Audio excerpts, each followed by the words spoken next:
Bonjour l'Observateur, c'est un plaisir de vous avoir avec nous. Alors aujourd'hui c'était une longue séance d'entretien avec la CGEN, donc je remercie la Confédération de nous avoir prêté ses locaux pour faire cette présentation au niveau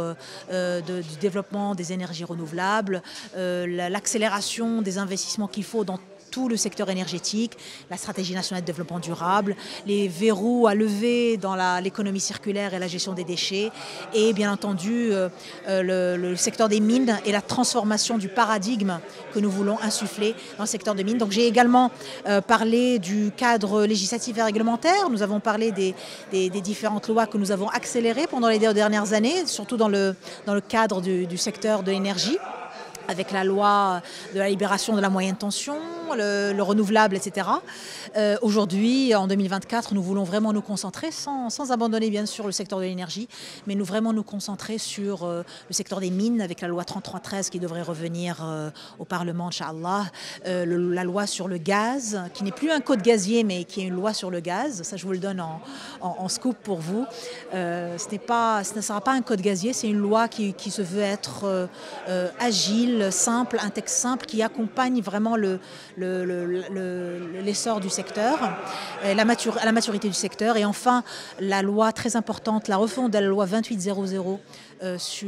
qui était très attendue par le secteur privé, sur la gestion des déchets et l'économie circulaire, qui va, je l'espère, nous permettre d'instaurer quelques grands principes, et nous permettre d'être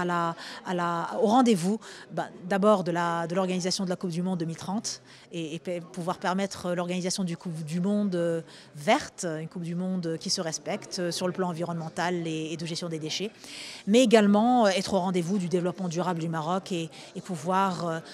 sortir de la torpeur des 3% de croissance du PIB à, je l'espère, Inch'Allah, plus de 6% de croissance du PIB au Maroc, avec le nombre d'emplois. J'avais parlé de plus de 400 000 emplois nouveaux qui pouvaient être créés avec notre stratégie nationale de développement, avec notre stratégie bas carbone.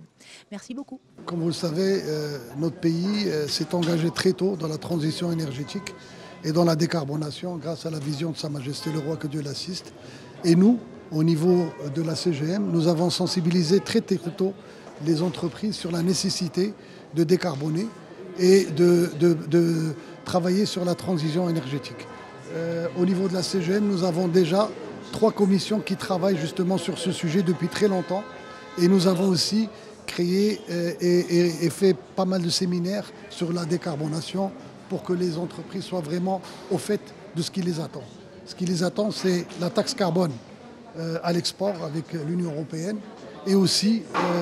nous avons justement une opportunité avec le fait que le pays arrive à produire et arrivera à produire des énergies renouvelables très compétitives. À ce titre, nous demandons aussi, et c'est une demande importante de la part des entreprises, c'est de permettre aux